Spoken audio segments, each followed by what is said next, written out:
al ministro Saldívar. Eso me dijo. Pero pues dicen que ya que es común, ¿no? Que todos los presidentes se comuniquen con... Pues no los presidentes, cualquier parte interesada en un litigio es costumbre en la práctica del foro de los tribunales, que los abogados o directamente el interesado pues va con los juzgadores, con los secretarios, a tratar de convencerlos de su punto de vista. Pues eso es natural. ¿Qué sucedía? Y sigue sucediendo que hay asuntos muy importantes en donde el Ejecutivo es parte, toda la Administración Pública Federal, la paraestatal, la Federación, el Estado mexicano puede ser parte en un litigio. Pues naturalmente que el presidente o quien lo represente o él directamente, según la naturaleza, dimensión, trascendencia del asunto, pues habla con el juzgador para tratar de convencerlo de que dicte alguna providencia, de que medite un punto de vista, una consideración. Eso es litigio. Y lo que sucede es que antes pues simplemente se hacía descolgando el teléfono rojo y era más que una petición y una gestión, una instrucción. Hoy la Corte pues, evidentemente tiene una mayoría que no guarda ninguna relación de ninguna naturaleza con el presidente de la República. Pero no porque la Corte así lo haya decidido, sino por las agresiones del Ejecutivo. Yo creo que el sistema que ha habido desde hace años para integrar a la Suprema Corte tiene necesariamente un sesgo partidista.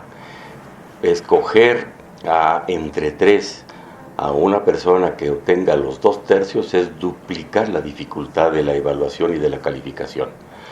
Lo natural es que sea una sola propuesta para que prospere, para que supere, déjeme usar esta palabra, la aduana de la mayoría calificada. Eso sí tiene racionalidad. Por sus propios méritos, una persona, por su experiencia, por su perfil, por su antigüedad en la profesión, por su especialidad, por su prestigio, por lo que exponga, por lo que muestre su perfil, puede ser calificada a favor o en contra. Y ahí sí puede obtener una votación suficiente para pasar la mayoría calificada o no. Pero 3 entre 3 necesariamente obliga a un pacto de votos de grupos parlamentarios, es decir, un pacto partidista. Entonces todos han llegado con un sello que les impregna el origen de la propuesta del presidente en turno. ¿Qué hay ahora? Bueno, es una relación que está poco amistosa, pero los ministros pues, asumen, eso opino yo, mucha gente también, una posición para defender el estatus actual, que no se mueva nada, y no tienen una visión que comprenda que hay un modelo de desarrollo del país distinto, propuesto desde la elección del año 18, que fue avalado por una mayoría suficiente, abrumadora en las urnas, en una elección nacional, y que propone otro modelo de país. Creo que los tribunales deberían tomar en cuenta también eso y ser hombres y mujeres de Estado, por ejemplo, no nada más buenos abogados. Y por ejemplo, con esta visión, ¿cuál es la importancia que tomaría la reforma que se le quiere hacer al Poder Judicial precisamente para evitar estos malos entendidos y que realmente la justicia...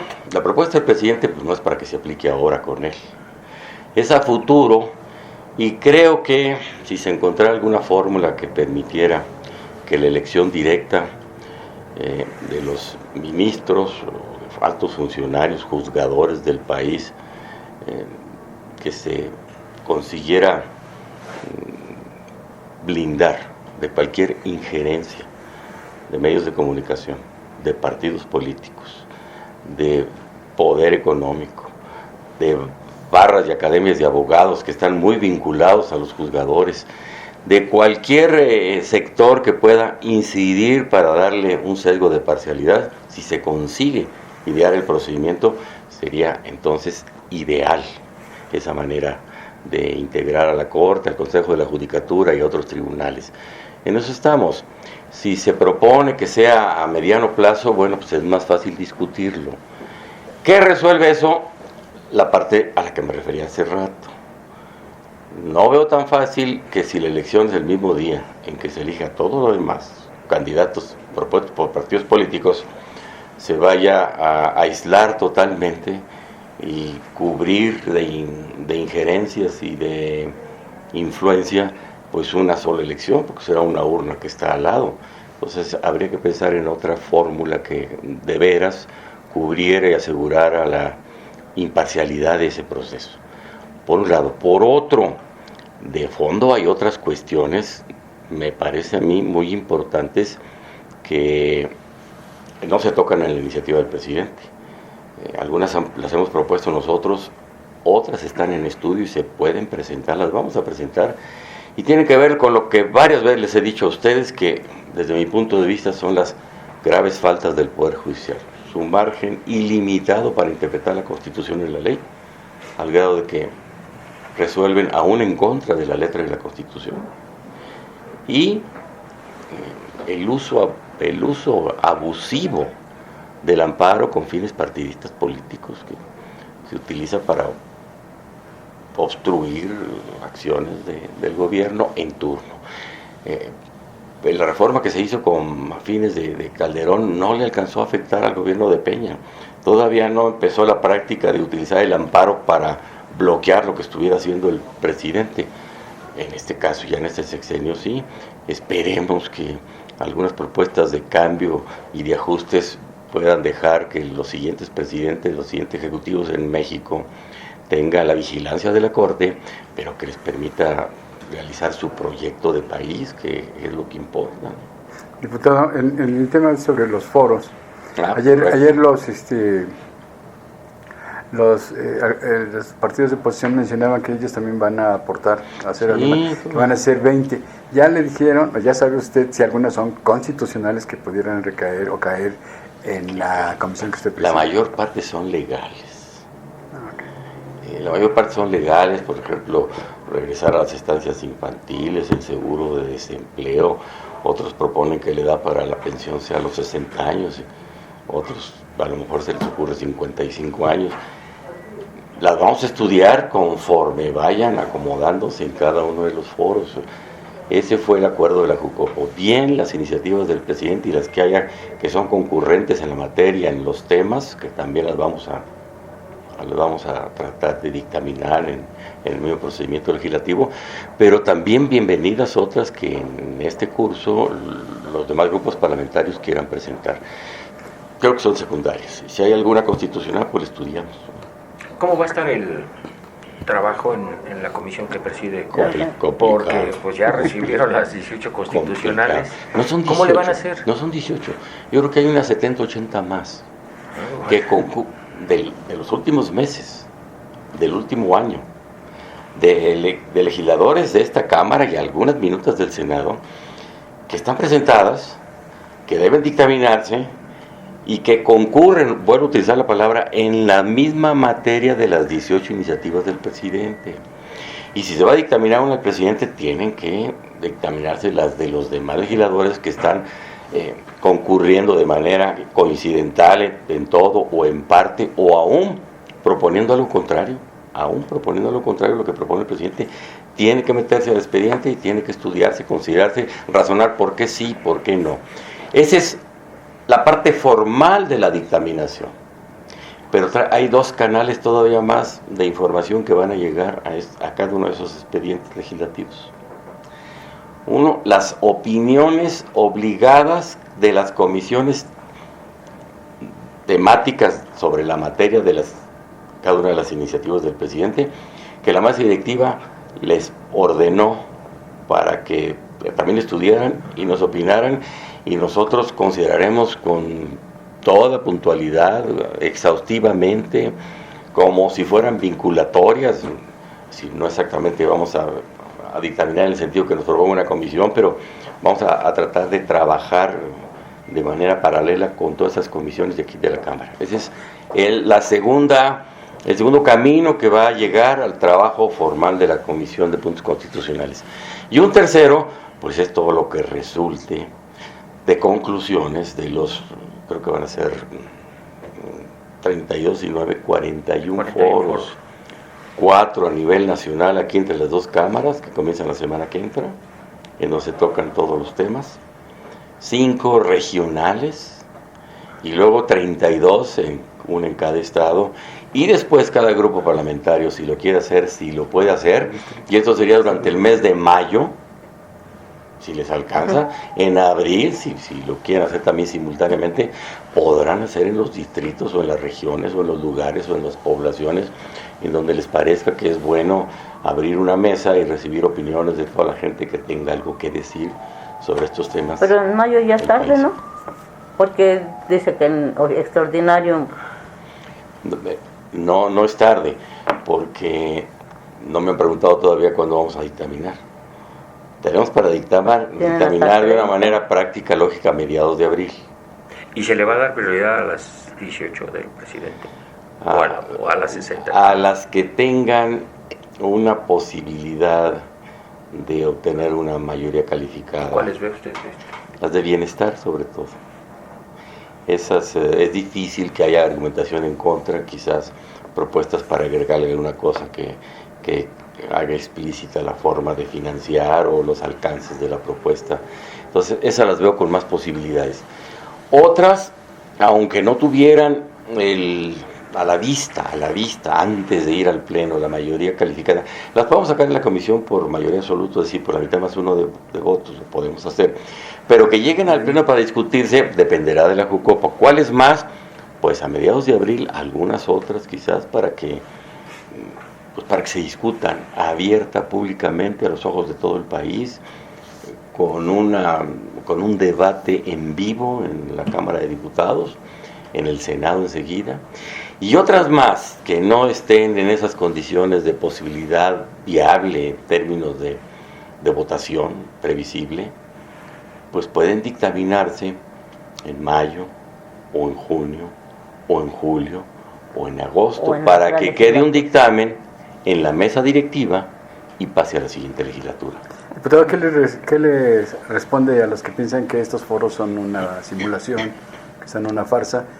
Porque ya ha habido experiencias donde se hacen este tipo de consultas, digamos, y al final de cuentas no se les mueve ni una coma a las reformas, sobre todo. Pues que esa es una crítica que se ha hecho siempre, desde los parlamentos que se realizaron en la legislatura anterior y los demás, los dos importantes, tres que hicimos aquí en esta legislatura, sobre la reforma eléctrica, sobre la reforma electoral, y otro que involucró, sin que fuera inicialmente el propósito, una posible reforma judicial, porque lo que se sometió a Parlamento fue aquella idea de llevar a consulta popular la reforma a la Constitución para cambiar el método o la forma de elegir a los ministros de la Corte, si ustedes lo recuerdan. Entonces hicimos 3 ejercicios muy importantes y en los 3 nos dijeron eso.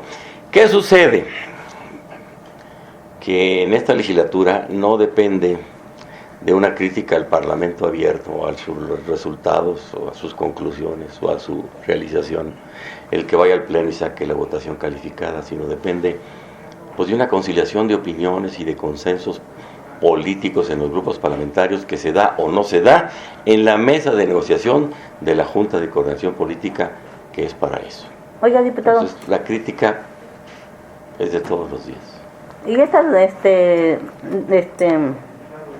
decisión que tomaron en la Junta de que lo que no se apruebe en las comisiones ya no va a pasar al pleno, ahí ya le dan por muerto. No he leído esa disposición. Ayer lo dijo el diputado Romero, que lo que no se... En el acuerdo no está, y no conozco eso como un acuerdo de la Jucopa, no lo pongo en duda, no lo sabía, pero pues se pueden dictaminar todas en las comisiones, se pueden dictaminar todas, por mayoría absoluta, es decir, la mitad más uno. Repito, ¿qué ganamos con dictaminar un documento en materia constitucional que si llega al pleno pues no va a tener prosperidad, a menos que el objetivo sea, como ha sido, como fue la reforma eléctrica, subirlo al foro nacional, a la televisión en vivo? Recuerden ustedes el domingo de resurrección, así se llama, ¿verdad? El domingo de Semana Santa del año 22, para que todo el país atestiguara cuál era la posición de cada grupo parlamentario, qué argumentos esbozaban y cómo iban a votar. Y no obstante que no se alcanzó la mayoría calificada, el país supo quién estaba a favor de la reforma eléctrica y quién no, quién estaba a favor de que se cambiara ese esquema de generación, distribución producción y abasto de energía eléctrica en manos de las empresas privadas mexicanas o extranjeras? ¿O quién estaba a favor de que el Estado mexicano recuperara la rectoría con un órgano público como es la Comisión Federal, para que dejara de ser una empresa productiva, que quiere decir que es una empresa mercantil que va a competir con las demás empresas privadas? En eso consiste el cambio de la denominación que se hizo en tiempo de Peña Nieto, el 12 de diciembre del año 13. La propuesta en esta nueva iniciativa del presidente es que se reconsidere eso, que se declare como área estratégica del país la energía, para que sea el Estado el que la brinde, la energía en todas sus facetas, que son fundamentalmente hidrocarburos y energía eléctrica y otro tipo de energías. Y para que la empresa hoy productiva del Estado y empresa mercantil, Comisión Federal de Electricidad, vuelva a ser un organismo nacional del Estado mexicano. Diputado, ¿le augura buen puerto a la reforma de pensiones y a la de salarios mínimos para que pasen en abril? Sí. Predecir no quiere decir adivinar. Predecir quiere decir antes que los demás. Si de eso se tratara, yo puedo predecir que tiene muy buenas posibilidades que esas iniciativas encuentren apoyos suficientes para que se aprueben. Le quiero preguntar sobre esta reforma al Poder Judicial. Ayer le comentaba de que pues se quiere reformar lo de arriba, pero las estructuras, que los cimientos están podridos, que no funcionan, las agencias ministeriales. Esa es otra parte. El aspecto de la materia penal federal y de los estados, la local, en el país tiene muchos problemas que están más allá, pero mucho más allá que elegir o no de manera directa a los jueces y a los ministros.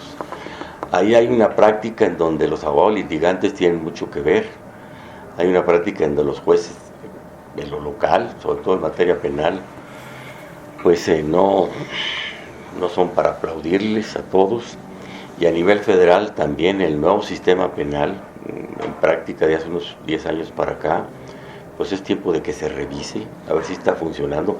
Es un modelo anglosajón, como de los norteamericanos, copiado para los tribunales mexicanos, y bueno, se anteponen procedimientos, protocolos, medidas de trámite y derechos de las personas insustituibles que van por delante de cualquier otro valor del país. Yo creo que el Poder Judicial en México debe corresponsabilizarse de un valor nacional que es la seguridad pública. Ese es un bien equivalente a cualquier otro que quieran ustedes poner en la mesa de la discusión. La seguridad pública de México es sumamente importante, por encima de todas las cosas en este momento. Pero, ¿qué se necesita para esta reforma? Y que se dejen de simulaciones, porque pues sí, cambian las leyes, están bien bonitas, y luego... Pues le puedo contestar con palabras y será la respuesta muy fácil. Se necesita que todos nos pongamos de acuerdo, nos pongamos en la mesa a trabajar. Pues se necesita lo que nos ha faltado muchas veces a los mexicanos, que la propuesta de solución se ponga en la práctica y verdaderamente funcione. No siempre ha sido así. Y por ejemplo, la creación del Consejo de la Judicatura, pues a estas alturas, a 30 años vista, casi 30 años, pues resulta que no fue suficiente el Consejo de la Judicatura para, ya no solamente para administrar, que es lo más sencillo, sino para vigilar y disciplinar y sancionar a todo el personal de la Judicatura Federal en México y de los estados. ¿Qué le falta? Hay una propuesta del presidente para que el Consejo de la Judicatura se divida en dos órganos. Un tribunal disciplinario, que pueda revisar el por qué resuelven los jueces con determinado sentido, y en su caso sancionarlos. Y otro que simplemente administre dinero y recursos materiales. Eso, pues también es un tema para discutir y seguir discutiendo. Diputado, en otro tema... No todo el mundo está de acuerdo en eso. Otro tema, el día de hoy el periódico The New York Times difunde un reportaje en el que aparentemente, porque no es muy claro, es un poco ambiguo, se vincula al presidente de la República otra vez con grupos criminales, especialmente con el cártel de Sinaloa. El presidente se quejó en la mañana de eso y dijo que puede quejarse ante el gobierno de Estados Unidos porque es el gobierno el que aparentemente investigó al presidente de México. Eso dice un periódico importante de Estados Unidos. Sí, muy importante. Y el presidente no descartó la posibilidad de demandar o algo así, porque él argumenta que se trata como de una invasión a la autonomía o independencia del país. Pues sí, leí las notas y es un tema delicado. Y el presidente dice, bueno, ¿qué pruebas tienen? Porque no solamente es muy ambiguo. Esta época electoral, eso y más va a venir en estos días siguientes aquí en México. Esa forma de descalificar a los candidatos o a los mandatarios de los países lo ha hecho la prensa norteamericana y las agencias que se le salen al gobierno norteamericano, como la DEA y la CIA, con muchos países de Latinoamérica. Lo hicieron en Brasil, Chile, con Lula. En Chile fue una masacre mucho antes. No, ahora son golpes de Estado suaves, se llaman, en donde no hay una intervención del ejército que quite al gobierno civil. Lo hicieron con los Fernández en Argentina, a Evo Morales. En Perú, ¿cuántos meses pudo gobernar el indígena Pedro Castillo? Está en la cárcel. Todos los presidentes de Perú están en la cárcel, o han estado en la cárcel. Bueno, Venezuela no se diga, y es otra cosa la discusión. En Colombia lo están haciendo, en Guatemala lo intentaron, y en México lo han estado intentando desde siempre. Creo que tiene una explicación, es así, electoral, evidentemente. ¿Habrá informantes mexicanos que de aquí salga, bueno, esa... En el esquema norteamericano, los informantes son los anteriores acusados, se vuelven testigos, se les protege a cambio de que acusen a alguien. En el sistema norteamericano las sentencias se pactan entre la fiscalía y el juez. Este sistema se ha tratado de adoptar en México, entonces informantes de ese tipo sobrarán. Hasta donde me quedé, a ver, este New York Times es una gran parte, pues tiene acciones Carlos Slim. ¿Podría venir de por ahí? Eso no lo sé. No lo sé. Bueno, pues, gracias. Gracias, doctor. Gracias, doctor. Muy bien.